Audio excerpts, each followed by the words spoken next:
Ya. Assalamualaikum warahmatullahi wabarakatuh.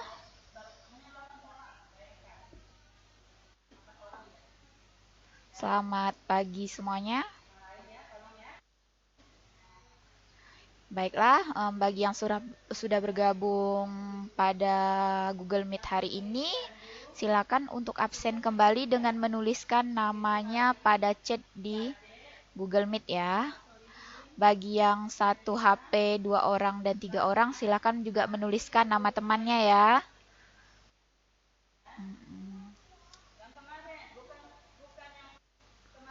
Oke.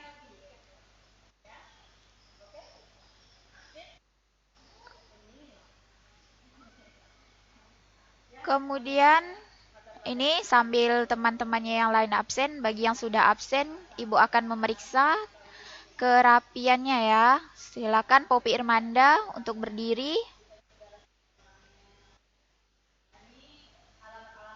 Diri. Oke, duduk. Holisah.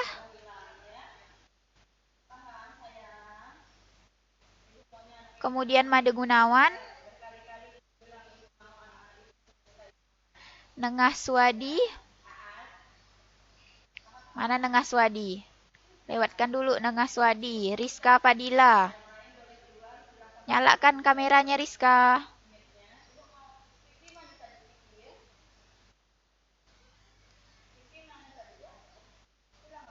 Rizka Padilla, mana Rizka Padilla? Tuh Nengah Suwadi dulu.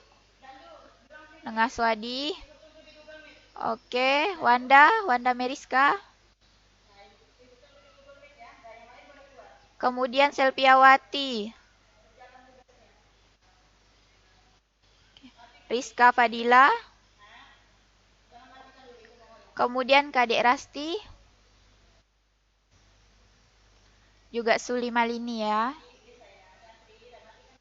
Oke, baiklah. Semuanya sudah rapi.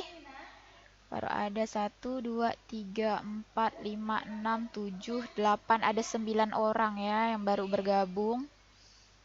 Karena kemungkinan yang lainnya itu datang ke sekolah ya. Dah, sebelum pembelajaran, marilah kita berdoa menurut agama dan kepercayaan kita masing-masing. Berdoa, mulai.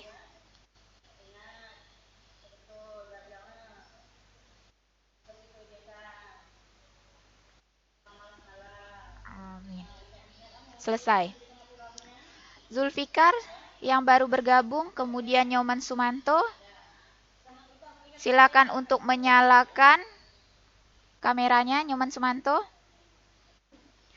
Kemudian Nyoman Sumanto, silakan kamu untuk absen dengan menuliskan namamu pada kolom chat di Google Meet. Ya. Ya, Ibu langsung saja pada pembelajaran kita hari ini. Kemarin kan kita udah belajar tentang pendapatan nasional kan. Jadi pembelajaran hari ini tentang distribusi pendapatan itu masih berhubungan dengan pendapatan nasional yang kalian pelajari kemarin. Raffi Hidayat, silakan untuk absen pada Google Meet ya. Dah, kemudian distribusi pendapatan ini untuk apa? Untuk menunjukkan pemerataan pendapatan pada suatu negara ya. Kalian perlu mempelajari tentang distribusi pendapatan ini agar kalian memahami seberapa besar kesenjangan atau ketimpangan pendapatan antara masyarakat kaya atau masyarakat miskin di dalam suatu negara ya. Tolak ukur untuk mengukur pendapatan ke distribusi pendapatan ini menggunakan dua kriteria. Yang pertama itu menggunakan rasio indeks Gini atau yang biasa disebut dengan koefisien Gini. Kemudian yang kedua itu berdasarkan kriteria dari Bank Dunia ya. Rasio indeks Gini itu menunjukkan ukuran ketimpangan atau ketidakmerataan pendapatan pada suatu negara. Rasio indeks Gini atau koefisien Gini ini angkanya berkisaran dari 0 sampai dengan 1. Ya, ingat ya, 0 sampai dengan 1. Maksudnya bagaimana? Semakin kecil koefisien Gininya atau semakin mendekati ke 0, artinya semakin merata distribusi pendapatannya. Tetapi apabila semakin besar koefisien Gininya atau mendekati angka 1, itu semakin tidak merata atau semakin besar ketimpangan pendapatan nasionalnya. Nah, koefisien Gini atau rasio indeks Gini ini juga dapat digambarkan dengan yang namanya kurva Lorenz. Kurva Lorenz ini adalah kurva perbandingan persentase antara pendapatan yang diperoleh dengan persentase jumlah penduduk. Nanti untuk lebih detailnya tentang bagaimana kurva Lorenz, kemudian tentang kriteria dari rasio indeks Gini, itu akan ada pada video pembelajaran yang telah Ibu berikan di kelas kalian. Kemudian yang kedua itu berdasarkan kriteria dari Bank Dunia. Zulfikar yang baru bergabung, kemudian Pema Saputra juga yang baru bergabung. Silakan untuk menyalakan kameranya. Kemudian menuliskan namanya pada chat di Google Meet ya. Kemudian untuk yang lainnya ini berdasarkan kriteria dari Bank Dunia. Distribusi pendapatan nasional ini dapat dinikmati oleh 3 lapisan kalau berdasarkan Bank Dunia. Yang pertama itu 40% penduduk berpendapatan terendah. Yang kedua 40% penduduk berpendapatan menengah.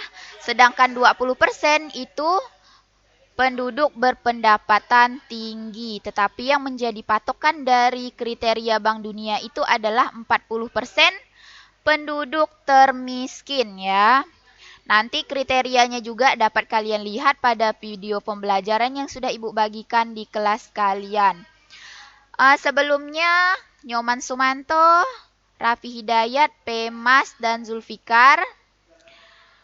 Silakan Pema Saputra nyalakan kameranya. Silakan untuk berdiri, Ibu mau melihat kelengkapannya.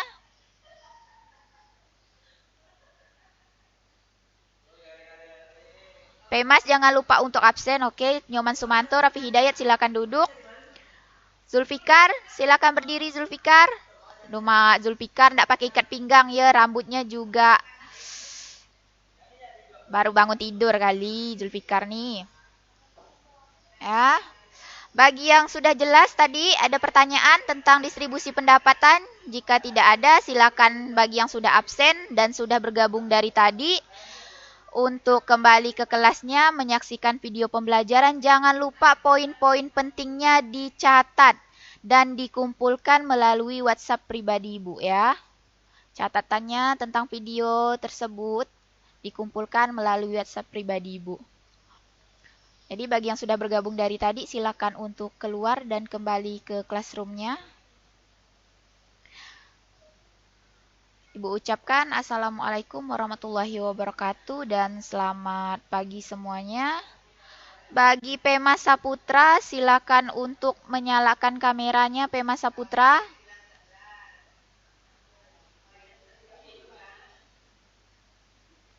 Ini Zulfikar, baru bergabung ya. Kemudian Pemas juga. Pemas, nyalakan kameranya Pemas. Ini Zulfikar, hari ini kita akan membahas materi tentang distribusi pendapatan. Ya, distribusi pendapatan ini masih berkaitan dengan materi sebelumnya, yaitu tentang pendapatan nasional ya. Jadi, distribusi pendapatan ini menunjukkan kemerataan pendapatan pada suatu negara. Tolak ukurnya itu ada 2, berdasarkan rasio indeks Gini dan Bank Dunia. Ya, Pema Saputra silakan dinyalakan kameranya. Rasio indeks Gini ini untuk mengukur ketimpangan atau ketidakmerataan pendapatan pada suatu negara. Itu angkanya berkisar dari 0 sampai dengan 1.